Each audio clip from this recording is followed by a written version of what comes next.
So, Fernando, it's so good to see you. I think it's the first time that we meet after you passed the SQE. Congratulations on this. Thank you very much, Irene. I've disappeared for more than a year, but well, I remember you and I keep you in mind. So it was a very nice period of my life. Thank you, thank you. And I remember that also you passed with a very high mark. Do you remember the exact mark? I remember it was really impressive. I think it was 82%. I think I was surprised, to be honest, because I was the whole summer like awaiting the grades and they didn't come. I was a little uncomfortable in the holidays because I was really eager to know the marks. And I remember perfectly that I was in Portugal at that time and I received the grades and I saw 82% and I was like, wow. So I didn't believe it. Yes, proud of yourself. Right, I can imagine. So what was the aspect that you were maybe a little bit uncertain about? Well, I'm not sure because I didn't know exactly how they were going to assess and what level of difficulty they were going to put. So probably that. And also I think that I was a little like probably confused because in the first exam that I sat, one of the written exams, just the first one, I remember it was a criminal case and matter analysis. It was the first time that I used this word processor, and it was not Microsoft Word, so it took me a while to get used. I had some problems with copy pasting, so I lost a lot of time. And I remember perfectly that I sent you an email a little frustrated because I ran out of time, so I leave it in the half. So I was like, wow, I'm going to get a 0 in this exam. So now in the other exams, I will need a very high note to compensate it. In fact, I passed that exam. So yeah, probably this made me think, made me be a little more pessimistic with the rest of the exams. All right. So technical aspects here, that's something that can interfere with your performance and can perhaps delay the progress and can have some impact, but it didn't. I'm happy to see that it didn't eventually have any impact on your mark. How about your legal knowledge and legal skills? Do you think that you're quite prepared to face what you saw in the exam? Yeah, absolutely. Absolutely. I think I devoted a lot of time to study with a lot of depth all the legal aspects of the exams. So I studied completely all the books, and I got to dominate all the theory to be able to apply it in practice. Because I think, and if this can serve as a recommendation, this is a very practical exam where you have to know the theory very well to be able to perform well. So it is, yeah, so I think that my strong point is that I knew the theory very well, and I just had to train and to do a lot of mocks and to practice. And thanks to OSCEsmart, well, I got all the tips and all the recommendations, and I realized of all my mistakes to be able to improve them, to correct them, and to perform well in exam. So, Fernando, I remember that you've done quite a few mocks with us, both written and oral. And so it's good to know that they contributed to your confidence in the examination. What do you think was more difficult, written mocks or oral mocks in the SQE? Well, for me, before starting to study with OSCEsmart, to be honest, I was more afraid of oral mocks, okay, and oral exams in general. But I think that I did so many oral mocks with you, and all the tips that I received were so great that in the end, I performed better and I was much more confident in the oral exams than in the written part. For me, it was more difficult, the writing exams and the writing mocks in the end, not at the beginning, but I think that the oral mocks, once you try several mocks, like you get the trick and you are able to improve very easily. But in the writing part, Yeah, and you can, you don't know what you are going to encounter, and you don't know what the topic is going to be. It can be a very difficult matter. It can be a very easy one, but I think it's more difficult to control. all right. What about the practicability of this exam? You said, do you think that before you started training specifically with us for the SQE, that your career up to that point prepared you for the exam? Is it possible at all? Is it doable, you think, to take and pass the SQE without any particular training, just based on your practical skills and experience that have been shaped until the moment you take the SQE? Well, it is true that it makes a difference when you have several years of experience as a lawyer. This experience has been gained in a different jurisdiction. But having said that, I think the SQE1, that is like equal to the MCT of the QLTS, because I did the MCT and then I passed to the SQE2 because I got caught by the transitional arrangements. I think the SQE1, in my opinion, you can prepare it on by yourself. I did that in 3 months and it was not difficult for me.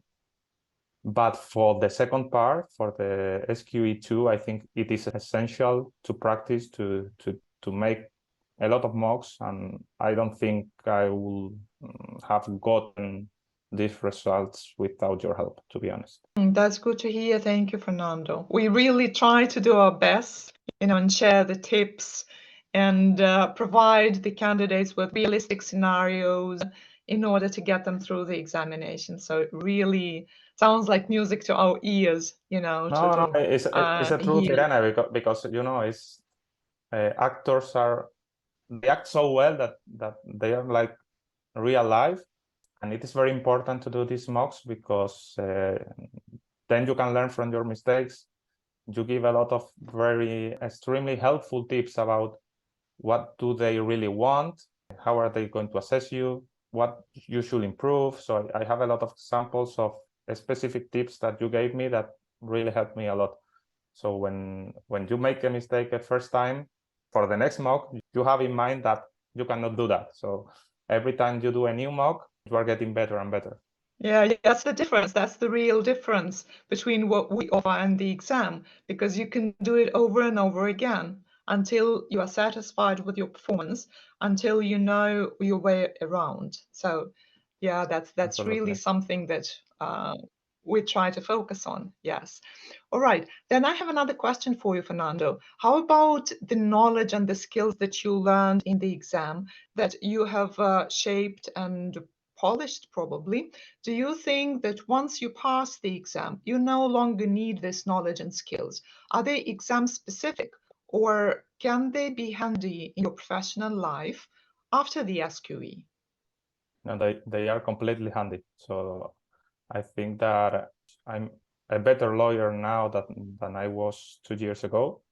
I think that you acquire a lot of new skills and competencies that you can apply in your day-to-day job and as a solicitor, even being a foreign solicitor. Like, for example, better skills in listening and questioning, for example, the writing, the English style, to be much more concise, much more direct and to the point, much more pragmatic. This is something that I apply every day in emails, in informal letters, in everything. Even the structure of English letters. And so sometimes when you exchange communication with somebody, they can recognize that you are an English solicitor just by the way that you express yourself. Like to be much more client focused, clarity of structuring things. And I think it also helped me a lot. For example, in my current job, I'm not in private practice. I'm not in a law firm. I'm currently working for a litigation funder. So what we do is like we invest in litigation, we fund claims and acquire claims. So even when our profile or our investments are more focused in Spain and Portugal, we have a lot of contact with English lawyers and with English law in general, because litigation funding is an industry that is much more developed in England and Wales. The insurance market, for example, that we have a lot of contact with them, England and London specifically is the place. So as I'm with so much contact with these English law matters, it helped me a lot to gain a much wider perspective for everything, to gain new ideas. For example, now when I have a legal problem, I don't see it only focusing on Spanish law, but I also think as an English lawyer, and I say, okay, how an English lawyer would see this, what possible solutions that maybe doesn't exist under Spanish law can exist under an English law. So in the end, it is like it gives you a wide array of tools to improve and to solve problems that that you don't have, that I didn't have before, right? Also, for example, apart from legal knowledge, I think that my legal English has improved a lot. It is true that my oral English still has to improve a little, but in general, no, it's very good. I disagree, Fernando, if I may. And also, I would say, Irene, that from an external perspective, considering how maybe peers see me, I think that I've also improved a lot or gained a lot of, I mean, for example, more reputation or weight when talking to peers. I think that just being an English solicitor, I think is a mark of excellence. When you are talking with foreign solicitors and they see that you are also an English solicitor, they see you differently. This is my perception, maybe because of talking too much or that much with English lawyers. But I think that when you talk with English lawyers a lot, they see you differently if you are one of them, you know? Yeah, sure, because you get not just the knowledge and skills, but also there's position in the professional field, in the professional society. That's why you decided to do it, first of all, right? Yeah, absolutely. I think a mix of everything. I think it has a lot of positive things. Well, all the things that I've been talking about, and well, also, of course, it is also very beneficial for your CV if you want to work in the UK. It is not my case, but well, maybe it can be the case of other people. And I will also point out the relevance of English law for all lawyers whose area of practice is contractual or international trade, international litigation. I think that English law occupies a prominent place in international law for historical reasons, for being a very pro-business legal system. And well, and the proof of that is that a lot of parties in international contracts agree to apply English law. English judges are like very well reputed in worldwide. So I think that to be able to specialize and to be a solicitor, an English solicitor, and to be able to work under English law, I think it's great for any lawyer who works in cross-border or international transactions. But I do know about a recent change, maybe not in your career, but in your professional status.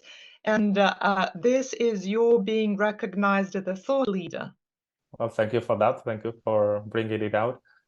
Well, it's one of the legal directories that makes some rankings. Well, one of the rankings they have is about thought leaders in different areas. One of these areas is the area I'm focused on now, that is litigation funding or third-party funding. And well, I've been ranked as, I think, the only practicing lawyer in Spain who has been included as a thought leader in the litigation funding area. So it's, you know, it's fantastic. I was thrilled with this recognition, and of course, I think also being a solicitor and studying the exam with you also had something to do with it, because probably without having been an English solicitor and without making all these connections in the last few years with English people and with a lot of different foreign lawyers in the litigation funding industry, probably it won't have been possible. Okay, so I think that you're in a position to provide some tips maybe to qualifying lawyers or to lawyers who are just starting their careers. I understand that what you say is important for a successful legal career is having legal knowledge, legal skills, qualifying as an English solicitor. Do you think that you have any other suggestions? What else is important for a modern lawyer to be successful, to be employable? Well, I think I have some. I could talk a lot about this. For example, one thing that helped me a lot, apart from doing a lot of mocks, as many mocks as possible, as we have been talking about, for me it was very helpful to devote a lot of time to learn the marking criteria and what do they want from you. Because I think this is something, at least from a Spanish standpoint, that probably something we take for granted. We don't pay attention to that, and we just do the exams without really knowing what they want. So for me, it was like devoting a correct time to study and know by heart what do they want from you. I think it is essential. Then I will also say not focus only in the legal content and in the legal side, but also in the non-legal side. That is something that I learned from you, and that was a wonderful tip, because it also happens sometimes that you pay a lot of attention to be legally correct, legally comprehensive, but you forget the style, you forget to write clear and in a plain English, you forget to be clear, to be direct, not to lose time in secondary things or ancillary things. So I think it was a tip that for me was key. Okay. Then I will say also that it's important to make aware and that the exam is like real life. Even don't get confused because you are seeing an actor in front of you. You don't have to see an actor. You have to see a judge, or you have to see a solicitor, or you have to see a client. And there is no space for mistakes. There is no, for example, you cannot never in an interview or in an advocacy exam talk with the client or with the judge as if they are an actor. Okay. So this was for me like from the moment in which you enter the door or you enter the room until you leave the room, you have to be very aware that it is a real life examination. Okay.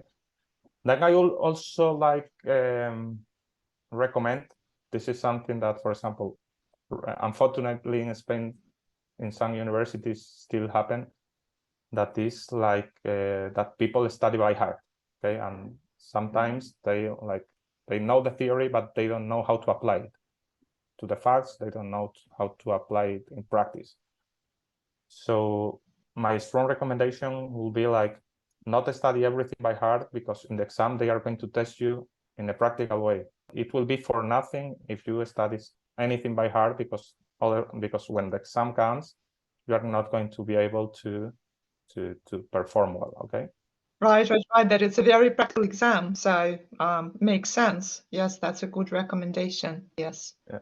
Another thing that also helped me a lot, that I also learned it from OSCEsmart, is like to always keep the SRA standard and regulations, the code of conduct, the SRA principles, always in mind in every aspect of the exam.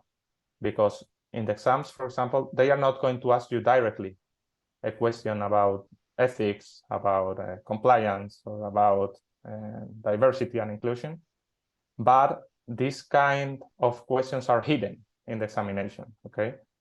So you have to keep always that in mind, act with common sense, because I think that keeping the SRA standards in mind can make you win a lot of points in the exam.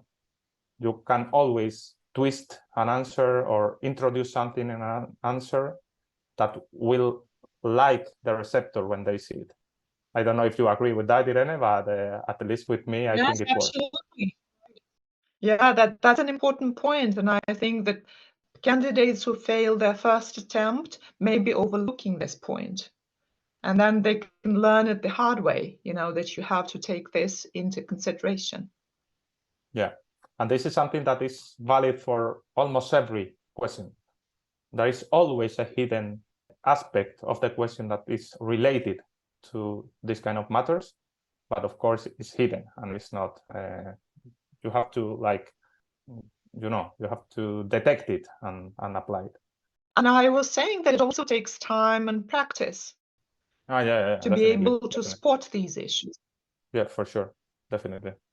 One last recommendation that I will give to students is to enjoy the process.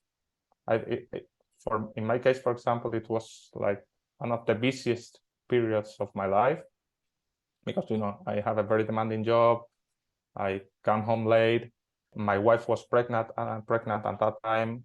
When I studied the SQE2, and my wife already gave birth, so I had like a baby at home, so I had very little free time to study. Congratulations, Fernando. Congratulations. Well, I have the second one now, but but it was the first one, and then double congratulations. Thank you very much, Irene. Thank you very much. So yeah, I had to find time to study on the weekends. I remember like sometimes I studied from 12 o'clock to 2 o'clock in the morning, and I slept very little because it was the only room that I had to study. But at the same time, I think that if you approach the exam as something that you like and that you really want to do, and not as an obligation, you will really like it, and you can enjoy the process. Being totally honest, not only the process of studying the exam, but the process of doing the exam, for me, it was an amazing experience. I loved it. I think it's like some people who will hear me will say, this guy is crazy, but I promise that I'm not crazy and I enjoyed a lot the exam. It's amazing to hear that, Fernando. Yes, as well as you sharing your family information and what was happening on behind the scenes. Because many candidates, when starting their preparation for the SQE, think that it's impossible to balance their family life, family obligations with preparation. So they may wish to postpone the exam, but you are a good example of how you can handle both. Well, mainly my wife. Without my wife, it had been impossible to do it because, when I studied, it meant that my wife had to be with the kid, and my wife was also working. So a lot of what I got in the exam is thanks to her help, definitely. Now, bearing that in mind, your family, your kids, your wife in particular, I think that we have to be very grateful to you for participating also in our legal theater. Because I remember in March 2022, you participate and you participated in this legal theater streaming with us. Now, I realize how time constrained you were at that time. So thank you so much for agreeing to go through that experience. Well, thank you, Irene. Well, I will say the other way around. I think I will thank you, OSCEsmart, for the flexibility, because you had to be very flexible for me to find the slots for me for the mocks and for everything. So for me, I was very grateful that I could do the mocks on Saturdays and Sundays. That were my only free time that I had. Or sometimes even, I remember some weekdays very early in the morning. So with probably other services provider, I couldn't have been able to do that because I needed Saturdays and Sundays to study and to practice. We thought about it, so it's really happy to hear that it worked for you, it helped you, because we really invested lots of effort. Maybe you remember that we conducted all the mocks on the platform, where you can select the date for your mocks, the time for your mocks, and that allows considerable flexibility to the candidates. So yeah, no, totally. And the legal theater, sorry, Irene, that I went the other way. I remember it perfectly. I think I would recommend it to every student, both things, to attend to other legal theaters, and if they have the opportunity, like to practice one themselves, to be the ones who perform the legal theater. Because I think that different to other mocks, legal theaters give you the opportunity to lose the stage fright, and it's a better simulation of what you are going to find in the exam, because you know that there are people watching. It serves you to control your nerves, you know. Are you saying it was somewhat intimidating? Well, not intimidating, but more intimidating than just a mock, you know, because you know there are people watching. So at the same time, it serves for you to prepare better, because nobody wants to perform badly when people are watching you, you know. So I think it's a good opportunity to do a real mock, and also a free mock, because I remember that I didn't have to pay for that session that you offered me very generously, and I accepted, of course. Yes, and most importantly, it's a good preparation opportunity for the other candidates watching it. So I hope that the candidates watching on the other side of the screen, that they see your approaches, they hear then the feedback from the solicitor, from the interviewer, and they can make sense out of it. Yeah, I totally agree. I couldn't agree more, because, well, before doing my legal theater, I attended other legal theaters, and I was like at the same. Well, I prepared. I recommend everyone who is thinking about attending a legal theater not only to watch the legal theater, but to prepare the case as if they were going to be the one doing the mocks. Because I remember perfectly that one candidate that did a legal theater, I was at the same time that he was answering, I was in my mind, I will answer this, I will answer that. I know this was incorrect because blah blah blah, and it was a really good tool to improve. Yeah, so you have these two types of experience with this legal theater, being a participant and being a viewer, being one in the audience. Yeah, marvelous that you can compare. I remember that you worked really hard towards getting qualified as English solicitor. So I think that it's time to reap the benefits, and wish you lots of professional prospects and opportunities, and good luck with everything that you decide to undertake in the future. And also saying hello to your family, to your wife, because she's part of your success. Absolutely, Irene. Thank you very much.